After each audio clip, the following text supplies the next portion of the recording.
I've spent my life trying to organize the intangible,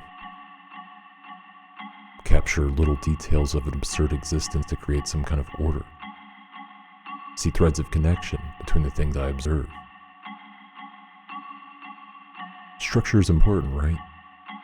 At least that's what I've been told. How is one to understand limits without defining boundaries, or gauge value without comparison? Color within the lines to prove your competency. Stay in your lane to demonstrate you understand your place.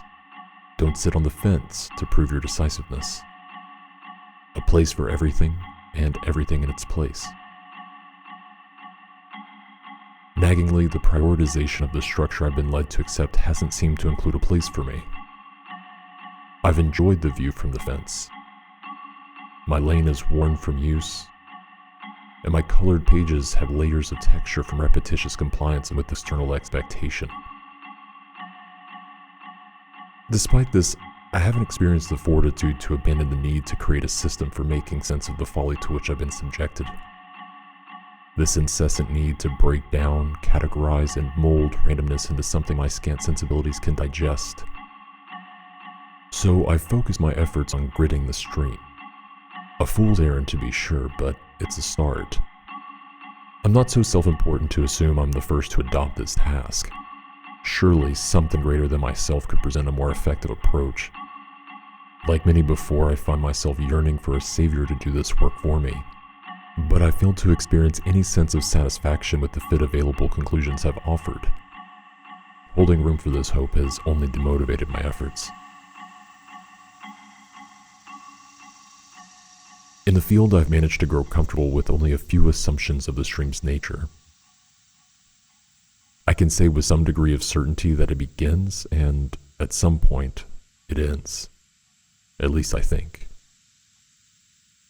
Between those bookends of existence, I can observe it, affect it in fleeting, insubstantial ways, and make futile efforts to understand it. Regardless, I can't help but feel the calling of what seems to be a reasonably noble endeavor. Begrudgingly, I've determined that it must be up to me. A silly little god working with a hodgepodge toolkit of unenlightened assumptions.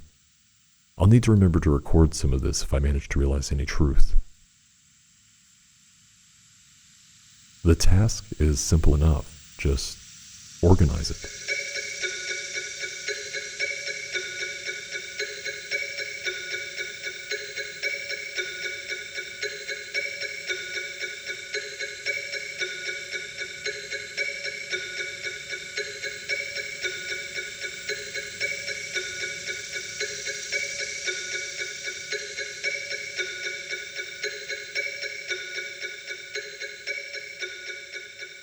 In the process of assuming my role as a higher power, I can't shake some fundamental disagreements with the results, particularly the benefits of such a laborious venture. In reflecting on the end product, I don't much care for it.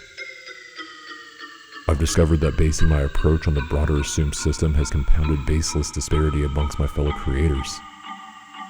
Oversimplified distinctions, assigned tiers of existence. That can't be right. Infinite drudgery for the inestimably capable? Maybe my grids have lacked resolution. Perhaps subdivisions are necessary to better compartmentalize the sectors. This can't possibly be the outcome of a perspective I've worked so hard to construct, that all the generations of divinity have come to agree upon. It's difficult to admit in the throes of sunken cost and ancestral wisdom to the contrary, but I feel no connection with a fucking grid. This unforgiving masochistic chore. A vain practice anchored in the impression forcibly fused in our nature from the moment perception emerged. What I've realized to be stronger than the need to understand it is the craving to be released from the confinement and expectation of any grid at all. An unquenchable desire to bask in the ambiguity, to trade black and white for infinite tones of gray, and to swim lovingly in the beauty the stream has held, but I've been too distracted to acknowledge. I want nothing more than to be weightless in its effortless flow.